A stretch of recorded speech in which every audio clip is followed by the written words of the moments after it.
तो यार आप बचपन में कितने भी पढ़ाकू क्यों ना रहे हो लेकिन आपने ये वाला गेम तो ज़रूर खेला होगा। और इस गेम के थ्रू आज मैं आप सभी को समझाने वाला हूँ लिमिट्स का कॉन्सेप्ट। लिमिट्स का वो कॉन्सेप्ट जिसके अच्छे-अच्छों को पसीने आ जाते थे बचपन में। तो लिमिट्स की एक जनरल डेफिनेशन होती है जो it is a certain value that a function approaches when input gets closer to a certain number. ये डेफिनेशन हम सब जानते हैं, लेकिन मैं इसको एक एनालॉजी के थ्रू समझाने वाला हूँ थ्रू मारियो गेम। ठीक है, मारियो गेम में देखिए सबसे पहले आपको समझना पड़ेगा हमारे पास प्रॉब्लम क्या है मारियो में। क्योंकि हमारे पास जो पुराने गेम होते थे वो थोड़े से लोअर एफपीएस पे चलते थे। एफपीएस इज योर फ्रेम्स पर सेकंड। जितने ज़्यादा फ्रेम्स पर सेकंड उतनी ही अच्छी क्वालिटी।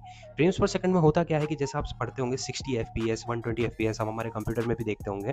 तो फ्रेम्स पर सेकंड में क्या होता है कि एक फ्रेम को हम कितना टाइम दे रहे हैं। जैसे 160 एफपीएस में हम एक फ्रेम को 1/60 सेकंड देते हैं, और जब हम 120 एफपीएस पे जाते हैं तो एक फ्रेम को 1/20 सेकंड देते हैं। इसका मतलब कि जितने ज़्यादा एफपीएस होंगे उतने बढ़िया क्वालिटी रहेगी और उतना ही कॉन्टिन्यूस मोशन होगा गेम में। जितने भी मॉडर्न गेम्स आते हैं सारे 120 एफपीएस या उससे अबव ही आते हैं। तो जब हम देखते थे कई बार मारियो में जब लास्ट में फाइनल जंप होता था उस फ्लैग के थ्रू, तब कभी कभार हमारा मारियो जो था होता था। इस वजह से हमें ऐसा लगता है कि मारियो एक पोजीशन से दूसरे पोजीशन पे टेलीपोर्ट कर रहा है, वो कॉन्टिन्यूस मोशन नहीं होता था। तो वो क्यों होता था? Because of the lower FPS. तो अब हमारा इसमें फंक्शन क्या है, हमको जितने भी गेम्स चाहिए, जितने भी मारियो के नए गेम्स चाहिए, उसमें हमको मारियो का कॉन्टिन्यूस मोशन चाहिए। तो उसको अगर हम लिमिट्स के कॉन्सेप्ट से देखें तो किस तरीके से देख सकते हैं कि हमको जो दो फ्रेम्स के बीच में जो टाइम है उसको हम अप्रोक्सीमेटली जीरो करना है।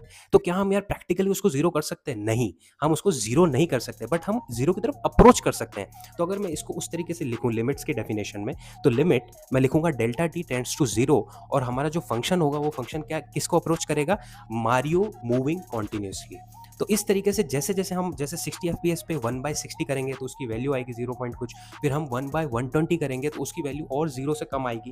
ठीक है, मतलब 0.00 इस तरीके से वैल्यू होती जाएगी। तो आप देखिए कि ध्यान से देखिए कि यहाँ पे वैल्यू धीरे धीरे जीरो से जीरो की तरफ अप्रोच करती जा रही है, जीरो की तरफ, लेकिन प्रॉपर जीरो नहीं हो सकती क्योंकि दो फ्रेम्स के बीच में जीरो करना बहुत मुश्किल है। तो इस तरीके से हमारा वर्क करता है लिमिट्स का कॉन्सेप्ट। जब हम लिमिट्स पढ़ते थे तो एक ये फंक्शन बहुत बार आता था, limit x tends to 1, where x square minus one, your function is x square minus one divide by x minus one. जब आप डायरेक्ट वैल्यू रखोगे x1 तो हमारा 0/0 हो जाएगा, which is undefined in mathematics. इसको हम सॉल्व करने के लिए हम अप्रोच करेंगे लेफ्ट हैंड और राइट हैंड से।